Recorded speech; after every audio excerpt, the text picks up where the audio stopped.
Bonjour à tous et à toutes, j'espère que vous allez bien. On se retrouve aujourd'hui pour une nouvelle vidéo qui sera un point lecture et j'ai une dizaine de romans à vous présenter. Donc soit j'arrive à être très concise, à aller droit au but et j'arrive à faire les 10 romans dans une vidéo, mais j'y crois pas trop. Soit je vais être obligée de couper la vidéo en deux, mais on verra ça en cours de route. J'ai mal à la gorge,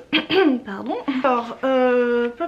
oui, parce qu'en fait j'ai lu plein de trucs et je vous ai parlé de rien du tout dans des vlogs lecture puisque j'ai eu voilà vraiment très la flemme. Je pense que vous avez vu dernièrement, il n'y a pas beaucoup de vidéos. Je vais vous parler du coup de Kérosène de Brindilles d'Os et de Sous un ciel de sucre que j'ai lu en avril quand j'étais chez ma grand-mère. Je les ai lus sur ma liseuse donc je les ai pas en papier avec moi. J'ai lu Kérosène donc de Adeline Dieudonné qui est le deuxième roman de l'autrice. J'avais absolument adoré, j'avais vraiment eu un énorme coup de cœur pour la vraie vie et disons que le coup de cœur ne s'est pas du tout reconfirmé. Enfin bref, il n'y a pas eu de coup de cœur du tout pour Kérosène puisque j'ai même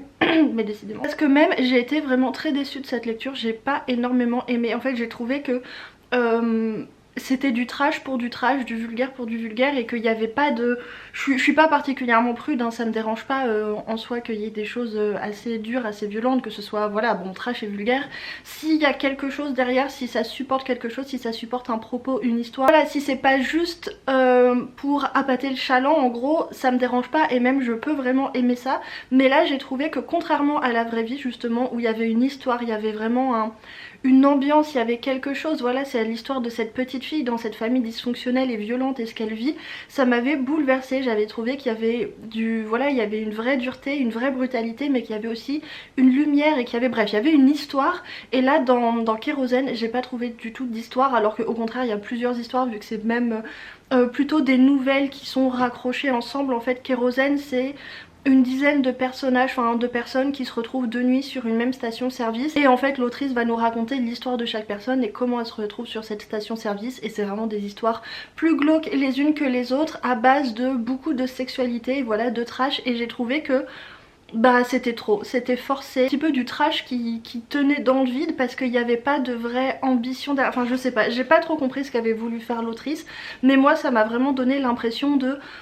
faut écrire des histoires et tout ce qu'elle sait faire c'est des trucs hyper violents, hyper trash, sauf que bah cette fois ça m'a pas convaincue. Sur les 10 nouvelles et quelques, il y en a que 3 dont je me souviens, une dont je me souviens pas en bien parce que j'ai trouvé que voilà c'était une histoire hyper glauque mais qui avait pas de profondeur derrière. C'est celle avec le dauphin si vous pouvez situer. Et j'ai bien aimé celle avec les gynécos et j'ai bien aimé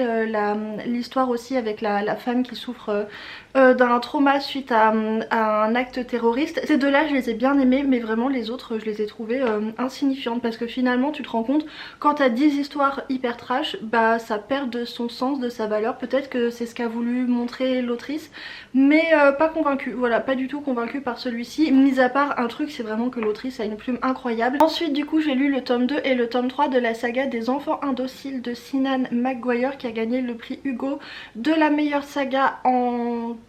2000... je sais plus combien, peu importe. C'est une saga où on va suivre plusieurs enfants, chaque nouvelle on va, enfin oui parce qu'en fait les tomes sont plutôt des novellas, ils font entre 100 et 200 pages, je sais plus trop combien, mais c'est vraiment très court, c'est voilà, c'est un format plutôt novella. Dans chaque tome on va suivre des enfants en particulier. En gros la capacité, ce qui va lier tous ces enfants, c'est qu'ils ont la capacité de changer de monde, puisqu'un jour ils vont tomber sur une porte qui va les amener dans un autre monde, un monde qui leur correspond beaucoup mieux que le monde d'où ils viennent, un monde où ils se sentent vraiment eux en adéquation avec, voilà, avec ce qui les entoure. Et souvent ce sont des mondes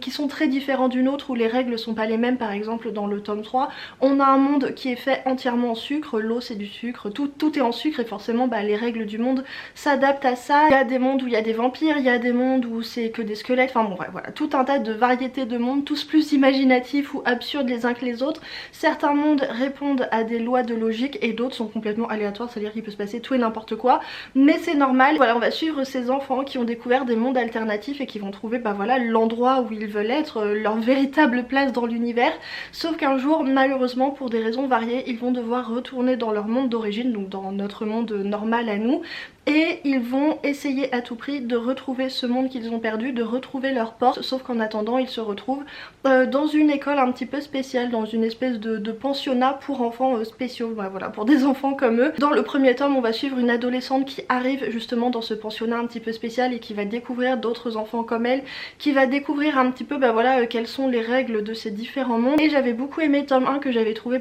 très imaginatif, et ça c'est vrai aussi pour la suite. J'avais beaucoup aimé les personnages et j'avais trouvé qu'il y avait un humour, une touche, quelque chose d'assez unique dans l'ambiance, assez bizarre. J'ai adoré le tome 2 puisqu'on va se concentrer sur deux personnages qu'on rencontre dans le tome 1 mais on connaît pas vraiment leur histoire, on a juste des bribes de leur histoire. Et là dans le tome 2 on va suivre ces deux sœurs jumelles qui vont trouver une porte et qui vont voilà, entrer dans un nouveau monde, dans un monde alternatif. On va suivre leur histoire et j'ai trouvé que c'était hyper touchant, que c'était super émouvant parce qu'on voit vraiment l'évolution de ces personnages depuis leur enfance jusqu'à leur arrivée dans le monde, à quel point elles aspirent à des choses différentes et à quel point les traumatismes de leur enfance vont influer le reste de leur vie. Et c'est un monde qui est très particulier, qui est très sombre, qui est très dur puisqu'il y a beaucoup de personnes qui meurent. Enfin voilà, c'est une ambiance assez particulière et on voit ces deux sœurs s'adapter différemment aux nouvelles règles du monde et en même temps y trouver leur place. Et j'avais adoré, voilà, j'ai vraiment adoré le tome 2. Par contre j'ai pas été hyper fan du tome 3 parce que le tome 3 nous amène dans un monde, en fait c'est assez incroyable quand j'y pense, c'est qu'il y avait tellement de sucre, tout dans ce monde, la terre, l'eau, les maisons, absolument tout, c'est du sucre, c'est de la nourriture, c'est des cookies, c'est des gâteaux, et je dois dire que j'en avais la nausée en fait. C'est pas du tout un monde qui m'a attirée ou qui m'a... Enfin j'ai trouvé que c'était tellement absurde, tellement trop que j'ai eu du mal à me sentir immergée dans cet univers, alors que pourtant l'intrigue était super intéressante puisque l'histoire nous expliquait pas mal de choses sur la logique de ces mondes alternatifs, de ces différents univers et comment un univers pouvait être logique et l'autre être totalement enfiguré, j'ai toujours pas compris le sens du mot, ou comment les gens entraient et sortaient des univers. Le tome 3 nous donne beaucoup de réponses sur cette espèce de système de magie en fait, enfin le système de ces mondes alternatifs, et c'était super intéressant, mais je crois que c'est le tome que j'ai le moins aimé parce que l'univers décrit m'a pas hyper emballée. C'est une saga que j'aime vraiment beaucoup, que je trouve très originale, et en fait le truc des univers alternatifs et des enfants qui passent d'un univers à l'autre, c'est un truc qui a été vu mille et une fois, voilà, c'est quand même un trope hyper connu de la fantasy, des contes et tout, mais là c'est traité d'une manière vraiment originale que j'aime beaucoup, avec beaucoup de subtilité, beaucoup de sensibilité, mais aussi une espèce d'absurdité et d'humour qui me plaît énormément. Enfin bref, j'adore l'ambiance, j'adore la tonalité de la narration. Je trouve que les personnages sont à chaque fois hyper émouvants parce que ce sont des adolescents qui cherchent à trouver leur place dans le monde, déjà parce que ce sont des adolescents, et qui en plus ont cette particularité d'être en inadéquation avec le monde où ils sont et d'aspirer à un autre univers. Et je trouve que déjà au niveau métaphorique c'est hyper intéressant, enfin ça pose plein de questions, c'est beaucoup plus riche que ça pourrait en avoir l'air, mais en plus dans la narration, dans l'histoire, je trouve que c'est vraiment super bien fait. Donc voilà, bref, une saga que j'aime beaucoup et j'ai hâte d'avoir la suite. Alors on continue avec le dernier roman que j'ai terminé, il s'agit de Paideia de Claire Garand aux éditions La Volte. C'est un roman qui m'avait été très chaudement recommandé par Anouk qui est libraire à la librairie Trop Lune de Lyon, qui est une librairie spécialisée en SFFF. J'y étais allée pour récupérer mon exemplaire de Tyrannael et au passage elle m'avait parlé de ça et j'avais totalement cédé puisqu'elle m'en disait tellement de bien. Alors finalement c'est une lecture que je saurais pas trop comment décrire. Alors déjà c'est très bizarre, voilà, tout le concept c'est d'être vraiment très bizarre, mais vraiment je me suis posé la question parce que je voulais le noter sur Goodreads. Oui d'ailleurs maintenant je suis sur Goodreads, donc si vous voulez je vous mettrai le lien de mon profil en barre d'infos. Mais bref, je me suis posé la question de quelle note mettre à ce livre parce que objectivement je le trouve absolument excellent. La plume est incroyable, le ton est incroyable, le point de vue de l'autrice sur la situation est incroyable, c'est hyper original, enfin vraiment c'est un excellent livre, mais moi il m'a laissé... Je crois que j'ai pas réussi à rentrer totalement dans l'ambiance, j'ai pas réussi à accrocher totalement au délire de l'autrice et ça m'a mise un petit peu en retrait parce que c'est quand même très bizarre. Donc ce genre de livre, soit on rentre totalement à fond dedans, soit on rentre pas et forcément on a une impression de peu de distance et de... Bon bref, c'était un petit peu bizarre comme lecture. Le roman objectivement je le trouve excellent et je lui mettrais un 4,5 sur 5, mais mon expérience de lecture était un petit peu bof finalement parce que je me suis un petit peu ennuyée, j'ai trouvé que c'était un petit peu long parce que j'étais pas totalement dedans. On est donc dans un futur où la Terre s'est autodétruite à force de faire des guerres, des machins, des... Bref, la Terre s'est autodétruite et il ne reste quasiment plus personne sur Terre. Et en fait, pour sauver la race humaine, on a créé 10 petites filles génétiquement modifiées destinées à devenir les mères de l'humanité. Ce sont des petites filles qui sont donc extrêmement intelligentes, qui apprennent des choses hyper pointues en sciences, en technique et tout pour, voilà, pour pouvoir repeupler des stations orbitales. Et on a aussi modifié leur corps pour les rendre plus aptes à survivre. Enfin bon bref, on a fait des modifications génétiques et on a envoyé 10 petites filles, chacune toute seule dans un vaisseau avec un couple de parents. Et en fait leur mission c'est de grandir déjà, d'apprendre énormément de choses et ensuite d'arriver sur la lune, de repeupler et de réparer les stations qui ont été laissées à l'abandon, qui ont été détruites par la guerre. Voilà. Et on va suivre leur quotidien à travers une de ses enfants, une petite fille qui doit avoir 7-8 ans et dont les journées sont rythmées par les impératifs qu'il y a forcément à vivre dans l'espace, mais aussi et surtout par une espèce d'éducation assez particulière qu'on lui dispense, puisqu'en fait elle va mettre une espèce de casque et de combinaison de réalité virtuelle qui va l'amener dans une salle de classe virtuelle avec les 10 autres enfants. Et là, bah voilà, il y a toute une dynamique de groupe, il y a tout un tas de choses, de rituels qu'elles ont mis en place entre elles, avec bah forcément des filles qui ont plus d'influence que d'autres. On va découvrir que notre personnage principal, c'est vraiment le fin fond de la chaîne alimentaire, que personne ne la respecte, qu'elle n'a pas d'amis et qu'elle subit énormément de la violence de ce groupe, de la violence de la situation, même si forcément au début elle n'a pas forcément conscience de tout ce qui se passe. En fait, au fur et à mesure que la lecture avance, notre personnage va se révolter un petit peu, mais se révolter d'une manière un petit peu particulière. Ce qui est intéressant avec nos personnages et avec voilà, les personnages de ces petites filles, c'est que ce sont des enfants, voilà, elles ont 7 ou 8 ans et qu'en même temps elles ont une intelligence absolument phénoménale, et donc il y a toute une tension. C'est assez particulier, c'est hyper intéressant, enfin vraiment il y a quelque chose de très unique dans ce personnage. Et bref, en fait je peux pas trop vous en dire plus, puisque voilà, elle va découvrir des choses, elle va comprendre ce qu'on attend vraiment d'elle, et elle va se révolter un petit peu contre le destin qui lui est imposé. En fait on va suivre cet éveil à la conscience, on va suivre cette révolte intime, ce désir d'échapper à un destin qui lui est imposé, et bref, c'était vraiment très bien fait, très touchant. J'ai adoré plein d'éléments parce que c'est vraiment très intelligent comme bouquin, notamment j'ai beaucoup aimé le fait que ces enfants soient tellement intelligentes qu'elles soient à l'écart de l'humanité. Pour elles finalement l'humanité ça les concerne pas vraiment, à la fois elles ont un devoir parce qu'on les a créées pour ça, voilà, c'est leur destin, elles doivent repeupler l'humanité, mais en même temps elles sont au-dessus, elles ont un mépris pour la vie humaine, pour les émotions humaines, enfin c'est très particulier, enfin vraiment faut le lire, je pense qu'il faut le lire parce que mon expérience à moi a pas été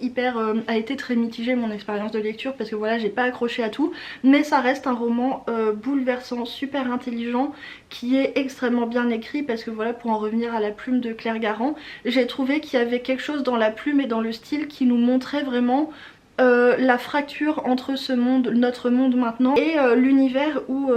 est la petite fille, voilà, son univers de vaisseau, de métal, de science et tout, et tout son vocabulaire, toute la manière d'écrire témoigne de ça justement. Il y a quelque chose de très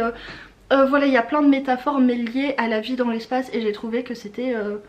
très bien fait, voilà, tout simplement extrêmement bien fait. Voilà, en fait globalement un excellent roman sur des thématiques hyper intéressantes, de transhumanisme, de destin, de corps, d'intelligence, d'évolution, enfin plein de thématiques. Donc voilà pour celui-ci. Alors on continue avec 5 chemins de pardon d'Ursula Le Guin aux éditions La Talente, qui m'a été envoyé en service presse. Le livre est absolument incroyable, vraiment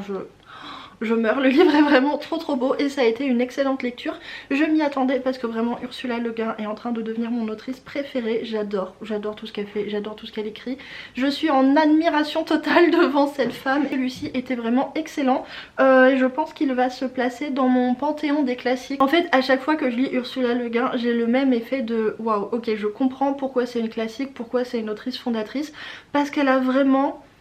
un talent de... déjà elle a beaucoup d'imagination, elle a une plume incroyable, elle a une sensibilité incroyable, elle traite de sujets très difficiles avec beaucoup de nuances et beaucoup de délicatesse, et elle a une capacité de prospection,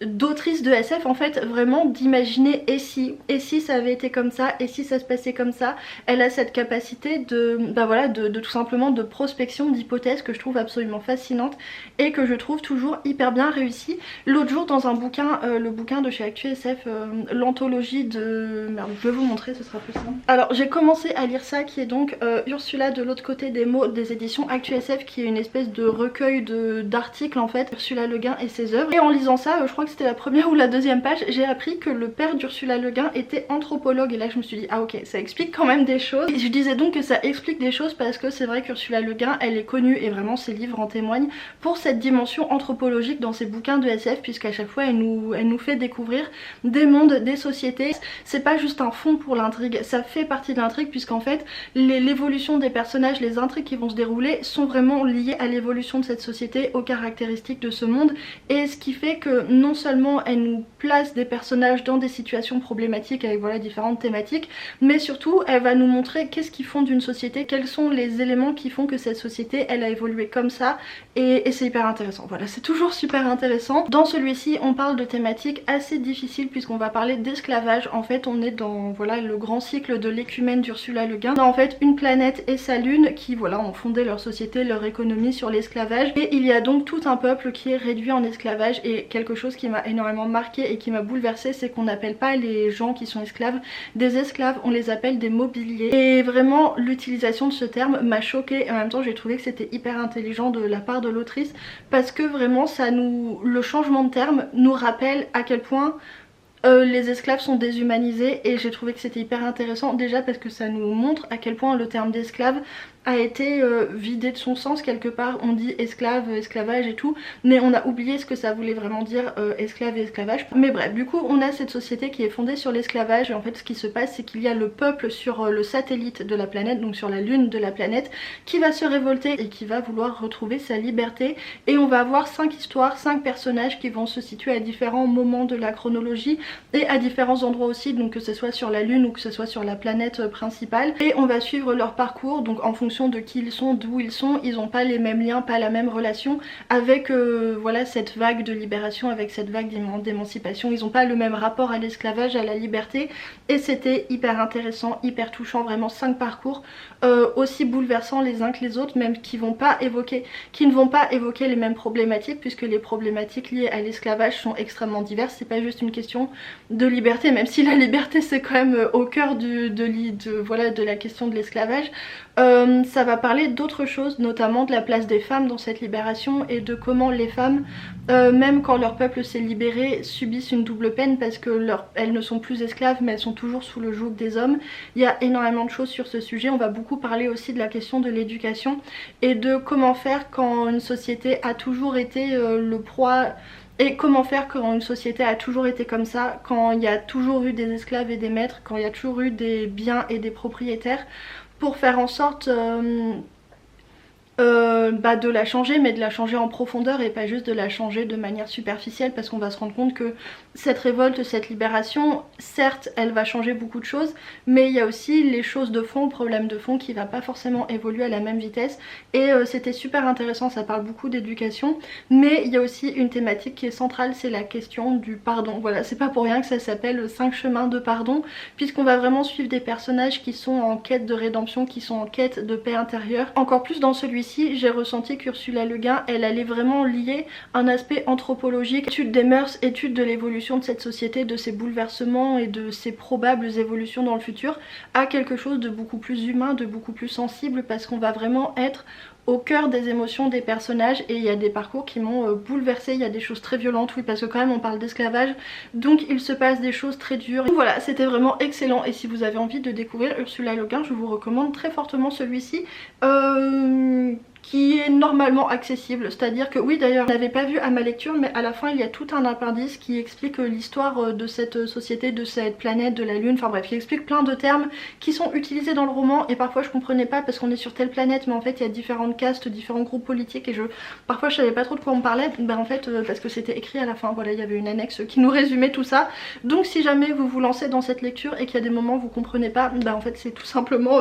expliqué dans l'annexe. Donc voilà pour ça. Alors on continue avec un livre sur lequel je vais passer assez vite puisque c'est le dernier tome de la trilogie La chute d'Ilyrien de Martha Wells, le 3e tome qui s'appelle donc Le Portail des Dieux, qui m'a été envoyé par les éditions La Talente. J'adore la charte graphique pour cette trilogie. Je vous ai déjà parlé beaucoup de cette trilogie puisque tout récemment j'ai lu le tome 2 qui a été un énorme coup de cœur, donc je vous ai déjà raconté l'histoire, bref, je vous en ai déjà beaucoup parlé, donc pour le tome 3 je vais aller assez vite. Ce qui concerne la résolution finale, j'ai été pas vraiment déçue puisque c'est très intéressant et ça colle totalement à l'esprit du livre, mais je sais pas, je crois que je m'attendais à quelque chose d'un petit peu plus spectaculaire. Le dénouement final, il a un côté un petit peu décevant parce qu'on s'imaginait quelque chose de beaucoup plus grand derrière tout ça, et on a un côté un petit peu ok, tout ça ça a été causé par ça, mais il n'y a pas le côté, mais pas de manière négative, c'est pas ok tout ça pour ça, mais ok tout ça à cause de ça, vous voyez, enfin vous voyez la différence ou pas, mais j'ai quand même beaucoup aimé parce que finalement il y a quelque chose dans toute cette trilogie de tellement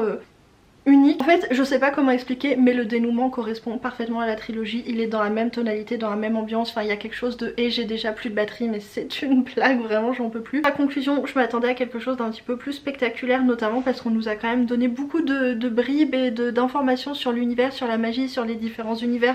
sur plein de petites choses, donc je m'attendais à quelque chose qui peut-être rassemblerait un petit peu tout ça, et finalement on est sur quelque chose de beaucoup plus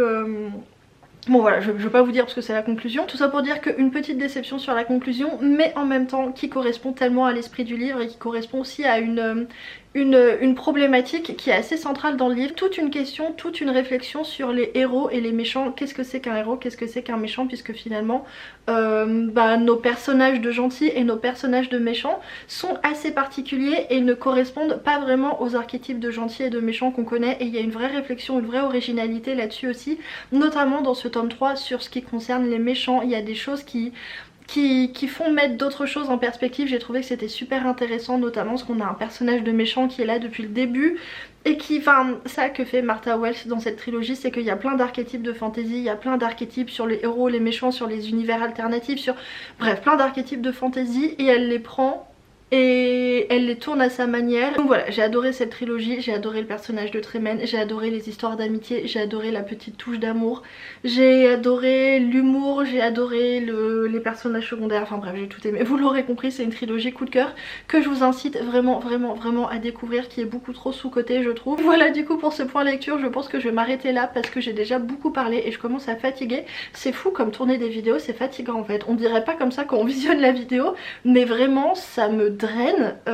ça m'épuise alors que je ne fais que parler toute seule chez moi, mais bref, du coup je m'arrête là pour cette vidéo. J'espère que ce point lecture vous a plu, que ça vous a fait découvrir des titres. N'hésitez pas à me dire ce que vous en avez pensé, et puis on se retrouve bientôt donc pour un prochain point lecture pour que je vous parle des autres livres dont je vous ai pas parlé ici, et voilà, sur ce du coup je vous souhaite de bonnes lectures, une bonne semaine, et on se retrouve bientôt pour une nouvelle vidéo.